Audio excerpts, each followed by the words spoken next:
Hi friends, అందరికి నమస్కారం. మీరు చూస్తున్నారు గని ఇంటర్నెట్. అంగన్వాడీ పోస్టులు అయితే భర్తీ అయితే జరుగుతుందండి. అంగన్వాడీ పోస్టులు చూసుకున్నట్టయితే 2 డిస్టిక్లు అనేది కూడా మనకైతే రిలీజ్ అయితే కావడం జరిగింది.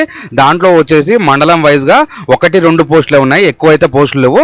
దాంట్లో మినీ అంగన్వాడీలు ఉన్నాయి, దాంట్లోనే టీచర్లు ఉన్నాయి, దాంట్లోనే హెల్పర్స్ ఉన్నారు. హెల్పర్స్ అంటే ఆయంల కిందకి వస్తారు. వీళ్ళైతే అప్లికేషన్ చేసుకోవడానికి అయితే వీలైతే ఉంటుంది.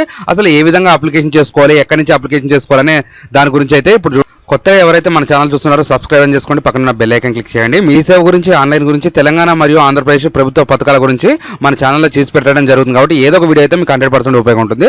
వాట్సాప్, టెలిగ్రామ్ ఛానల్లో జాయిన్ కావడం ద్వారా డైలీ అప్డేట్స్ అనేది మీరు అక్కడి నుంచి పొందారు. ముందుగా ఈ పోస్ట్కి అప్లికేషన్ చేసుకునే ముందర అర్హతలు చూసుకొని ఫామ్ ఏ విధంగా ఉంటుందనేసి కూడా మీరైతే అనేది కూడా చేయండి. లైక్ చేయడం ద్వారా ఇలాంటి ఇన్ఫర్మేషన్ వీడియో ఇంకా తెలియని వారికి తెలియపరిచినట్టు అవుతుంది. ఇక్కడ చూసుకోవచ్చు అంగన్వాడీ వర్కర్స్ అంటే అంగన్వాడీ హెల్పర్స్ పోస్టులుగా మనం అయితే చూసుకోవచ్చు. ఇదైతే టెంపరీ పోస్టులు అండి. అంగన్వాడీ నుంచి అయితే టెంపరీ పోస్టులుగా అయితే రిలీజ్ అయితే చేయడం జరిగింది. 18 నుంచి 35 లోపు ఉన్న వాళ్ళు ఎవరైనా అప్లికేషన్ అయితే చేసుకోవచ్చు. దీనికైతే పెళ్ళైన వాళ్ళే అర్హులు అనేసి కూడా గుర్తించవచ్చు. అలాగే మగవారికి అయితే ఉండదు, ఓన్లీ ఫీమేల్స్ వారికే. ఇంకా చూసుకున్నట్టయితే మనం ఏఎన్ఎంఓ ఆశా వర్క్ పోస్టులు కూడా రాబోతున్నాయండి. దాని గురించి కూడా నేను చేసి పెట్టడం జరుగుతుంది. కాబట్టి ఖచ్చితంగా అయితే మన ఛానల్ అనేది కూడా మీరు ఫాలో అయ్యి మీరు ఎక్కడి నుంచి ఈ వీడియో చూస్తున్నారు, మీది ఏ డిస్టిక్, ఏ మండలం అనేది కూడా కామెంట్ చేస్తే దాని గురించి అనేది నేను నోటిఫికేషన్ రాగానే మీకు అనేది సపరేట్గా కామెంట్ చేసిన వారికి సపరేట్ మెసేజ్ అనేది చేయడం జరుగుతుంది, లేదా కామెంట్ రూపంలో రిప్లై అయితే ఇవ్వడం జరుగుతుంది. ఇక్కడ చూసుకోవచ్చు ఏ పోస్ట్కి మీరు అప్లికేషన్ చేయాలనుకుంటున్నారు, టీచరా హెల్పరా అనేది కూడా మీరు ఇక్కడ మీ ఇంటి దగ్గర నుంచి అంగన్వాడీ సెంటర్ ఎంత దూరంలో ఉంటుంది అనే దాని గురించి కూడా కిలోమీటర్లో దగ్గర పోట్లో అనేది దాని గురించి కూడా ఇక్కడ రాసుకోవాలి. దాని తర్వాత ఆధార్ కార్డులో ఏ విధంగా ఉంటేనేమో ఆ విధంగానే ఇక్కడైతే మెన్షన్ చేసుకోవాలి మీరు. దాని తర్వాత ఫాదర్ నేమ్ అయితే ఎంటర్ చేయాలి, డేట్ ఆఫ్ బర్త్ ఎంటర్ చేయాలి, 10th మెమోలో ఏ ప్రకారం ఉంటే ఆ ప్రకారం డేట్ ఆఫ్ బర్త్ ఎంటర్ చేయాలి, ఏజ్ మంత్స్ ఎంత వస్తుందో కూడా మీరైతే ఇక్కడ మెన్షన్ చేసుకోవాల్సి వస్తుంది. రెసిడెన్సీ అడ్రస్ వచ్చేసి ఆధార్ కార్డులో ఉన్న విధంగానే ఇక్కడైతే మీరు రాయాలండి. ఎందుకంటే ఇది ఆధార్ కార్డులో ఎక్కడ ఉంటే మాత్రం అక్కడ పోస్టులు పరిధిలో ఉన్న వారికే అర్హులు అనేసి కూడా మీరు గుర్తించవచ్చు. పిన్ కోడ్, అడ్రస్, మండలం ఫుల్ అయితే రాసుకోవాలి.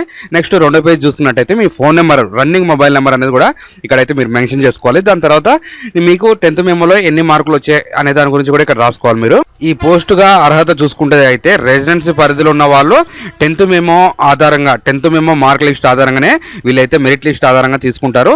దాని తర్వాత ఏజ్ లిమిట్, ఎడ్యుకేషన్ ఇవనేది కూడా వాళ్ళైతే చూసుకుంటారు. ఆ విధంగా కూడా మీరైతే చూసుకోవచ్చు. ఇక్కడైతే మనం నోటిఫికేషన్ అనేది కూడా చూసుకోవచ్చు. అంగన్వాడీ ఉద్యోగ నోటిఫికేషన్ అనేది కూడా జిల్లాల వారిగా ఐసిడిఎస్ పరిధిలో ఉన్న వాళ్ళు ఎవరైనా అర్హులు అనేసి కూడా గుర్తించారు. మెయిన్ అంగన్వాడీ కార్యక్రమాలు, నెక్స్ట్ మినీ అంగన్వాడీ కార్యక్రమాలు వచ్చేసి 2 ఉన్నాయి.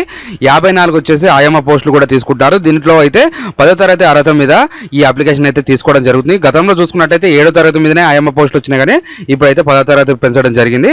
21 నుంచి 35 సంవత్సరాల లోపు ఉన్న వారినే అర్హులు అయితే గుర్తిస్తారు. ఇక్కడైతే 18 సంవత్సరాలు అయితే మార్చి 21 నుంచి అయితే పెట్టడం అయితే జరిగింది. మీరు ఆ విధంగా చూసుకోవచ్చు.